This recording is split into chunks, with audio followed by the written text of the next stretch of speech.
Florence Gauthier, votre animatrice. On se retrouve pour l'émission Sur le plateau. Aujourd'hui, je reçois 4 journalistes passionnés qui vont nous parler de sport. On aura Zachary Roberge avec une médaillée de bronze aux Jeux olympiques, William Hudon qui nous parlera d'un nouveau défi pour une patineuse de vitesse, Victor Ouellet qui nous parlera de l'avenir des gaillards en cross-country et nous débuterons avec Émile Barthes qui nous fera un portrait d'une ancienne joueuse de volleyball qui est passée de l'amour du sport au cauchemar. Bonjour Émile. Bonjour Florence. Donc tu t'es entretenu avec Maïté Valiquette, Oui, une ancienne joueuse de volleyball. exact. Pourquoi est-ce qu'elle a arrêté le sport? Dans le fond, Maïté joue au volleyball depuis un très jeune âge et a toujours évolué dans des calibres assez hauts. Puis cette année, étant une nouvelle cégepienne, il fallait qu'elle change d'équipe et qu'elle joue pour les Nordiques de Lionel Groulx, son équipe. Puis c'est vraiment en voyant le personnel d'entraîneur qui lui a fait changer d'avis. Puis comment est-ce qu'elle décrit justement son entraîneur? Donc, elle le qualifiait d'avoir une vieille mentalité, donc c'est-à-dire qu'il criait après ses joueuses, était très agressif envers elles et les insultait même, ce qui n'est vraiment pas adéquat pour un entraîneur qui joue avec qui entraîne des jeunes pour leur loisir. Puis c'est lui qui lui a fait arrêter d'aimer le sport, puis même que si elle avait eu un nouvel entraîneur dans une nouvelle école, elle aurait continué d'aimer autant le sport qu'avant. Puis quel impact ça a pu avoir sur elle? Donc, elle avait été rendue au stade d'avoir peur de jouer, donc d'embarquer sur le terrain. Elle tremblait, même elle qualifiait que c'était flou et qu'il faisait noir. Elle ne voyait rien.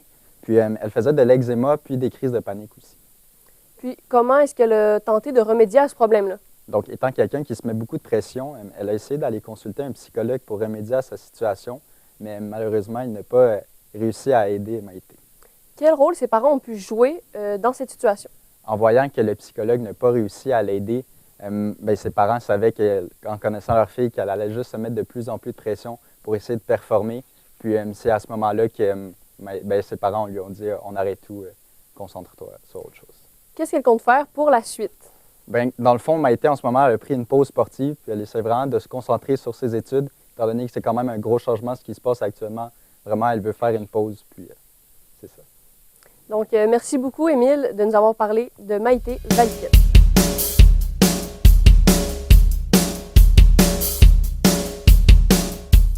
On s'entretient maintenant avec Victor Ouellet. Bonjour, Victor. Bonjour Florence. Donc, tu t'es entretenu avec Arnaud Landry qui t'a parlé de cross-country. C'est qui ça, Arnaud? Écoute, Arnaud Landry, c'est un nouvel étudiant du Cégep de Jonquière et également un nouvel arrivant au sein de l'équipe des Gaillards. Dans le fond, lui, avec son arrivée au Cégep, il a décidé de se pimenter un peu son arrivée, se donner un nouveau défi et donc se lancer en fait à rejoindre l'équipe de cross-country pour compétitionner à un plus haut niveau. Puis, comment est-ce qu'il a commencé le cross-country? Tout a commencé au secondaire. Dans le fond, son professeur d'éducation physique, au lieu de faire jouer ses élèves, comme par exemple du basketball ou bien du soccer, il organisait des sorties de course à pied en extérieur. C'est pendant ces courses-là, dans le fond, que Arnaud a découvert, premièrement, qu'il avait beaucoup de plaisir à pratiquer ce sport, mais également qu'il avait une grande force. Ce que je veux dire par là, et ce qu'il m'a expliqué, c'est que dans le fond, lorsqu'il allait courir un 5 km, lorsqu'il revenait à la maison, il était possible pour lui de prendre une pause de 5 minutes, de récupérer, et il était possible pour lui de repartir tout de suite sans comme avoir eu un effort avant. Comment se déroule une saison typique pour les gaillards? Une saison typique des gaillards commence en fait dès la première semaine du cégep.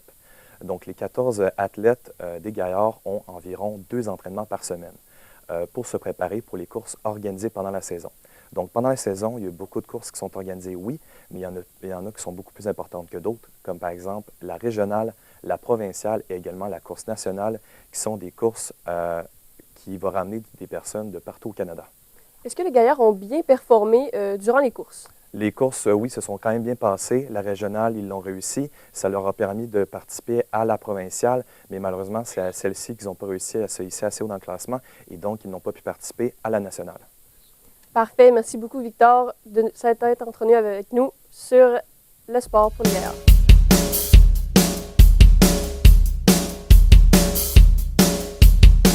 On est maintenant avec William Hudon. Bonjour, William. Salut Florent.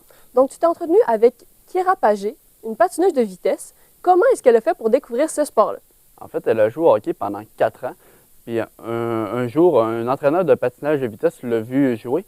Puis il a vu que c'était toujours la plus rapide de son équipe. Et à la fin de la partie, il a demandé si elle voulait essayer le patinage de vitesse. Puis elle a dit oui. Puis depuis ce temps-là, elle se concentre seulement sur le patinage de vitesse. Comment est-ce qu'elle gère son temps entre les entraînements et les études? C'est pas trop compliqué cette année, puisque maintenant au cégep, elle n'a pas beaucoup de cours, mais la plupart de ses cours sont en ligne. Donc, c'est pas trop compliqué pour elle de gérer son temps entre les études et ses entraînements. Tandis que quand elle était au cégep, c'était un petit peu plus compliqué, puisqu'elle avait de l'école toute la journée, elle devait descendre à chaque soir pratiquement pour venir s'entraîner. Comment est-ce qu'elle a fait pour se rendre au championnat mondial? Grâce à son coach, puisqu'il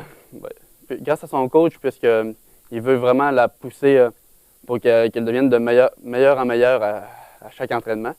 Et c'est aussi beaucoup grâce à elle, puisqu'elle a un vouloir de performer de plus en plus à chaque compétition et entraînement. Puis, comment est-ce qu'elle se sent après s'être qualifiée pour la Coupe junior? Elle se sent vraiment bien. C'est la deuxième fois qu'elle se qualifie en 2 ans.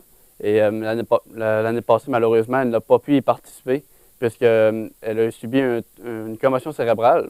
Et cette année, elle a aussi peur de ne pas pouvoir y participer puisqu'elle a eu une entorse.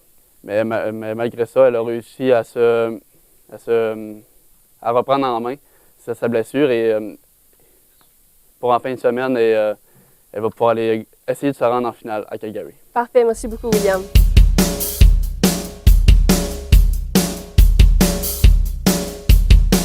On est maintenant avec Zachary Roberge. Bonjour, Zachary. Bonjour Florence. Tu t'es entretenu avec Sofiane Méthode, une championne de trampoline. Comment se sont passés les Jeux olympiques pour elle? Ces Jeux olympiques se sont passés extrêmement bien, comme on pourrait dire.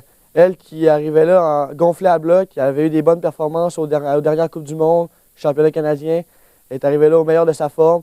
Elle a donné une très belle performance, aucune attente, aucune pression. Elle a réussi à décrocher la 3e place sur le podium, soit la médaille de bronze.